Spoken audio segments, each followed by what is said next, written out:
So if you haven't noticed already, on this channel I critique CSGO a lot and point out a lot of the things that they are doing wrong. But with that said, CSGO actually does a lot right. So today I'm going to be bringing you 3 things that CSGO actually does really right. The first thing on my list is DLC. The way CSGO and Valve handle DLC is absolutely amazing. You don't have to pay to get these maps because they know that that would split the community. They don't want some people to have the maps and other people not to have the map, because then map queues would take longer and it would just lead to a lot of frustration. So they give the maps to everyone, but if you want to support the game and get your nice little coin and do the little missions that are on the side, you can pay the $7 and get what you want. This way people don't really feel excluded and everyone gets the maps, but if you want to pay, you can get a little bit of extra stuff that doesn't really affect gameplay at all. Valve doesn't overcrowd us with a lot of DLC. They don't release a ton of it, but when they do, it's a few maps and a few missions which are pretty fun and will keep you occupied for a little bit. Of course, you're going to go back to the default maps eventually, but it's good to see Valve continue to support the game and release new maps for us to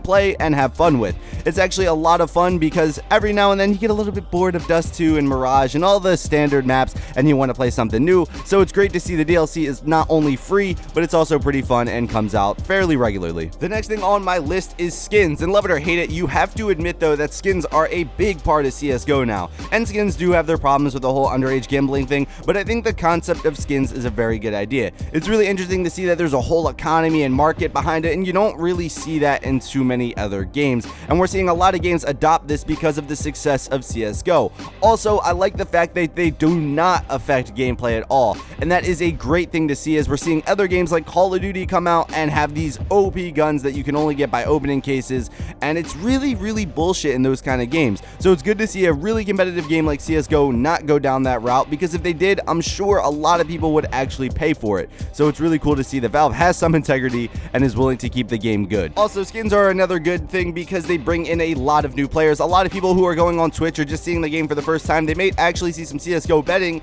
and that might get them initially intrigued, and then they play the actual game and they start to enjoy it and they play it more and more and more. Skins are kind of like that gateway. They get you into the game and then you start actually seeing the real gameplay and you're like, holy shit, CSGO is an amazing game. And honestly, you cannot deny that skins have brought in a lot more people, which is actually a good thing despite what a lot of people say. Number 3 and the final thing on my list is community involvement, and I like the fact that Valve lets the community get involved in a lot of these things. If you didn't know, the skins in the game are created by the community members like me and you, who post their things on the Steam workshop, and then Valve will choose and you can get compensated for that, and then they'll put it in the game. And it's a really cool thing to see that people are actually able to submit artwork into the game and actually get it into the game. The same thing can be said with the DLC maps that we get. People are creating these maps, submitting them to the workshop, and then Valve is adding them into the game. It's a really cool thing to see that the people who love the game and play the game and are willing to make things for the game, that these things actually get into the game without having to mod or really do anything. Also, we have community servers which people can really create their own maps and create their own servers and allow people to get on those,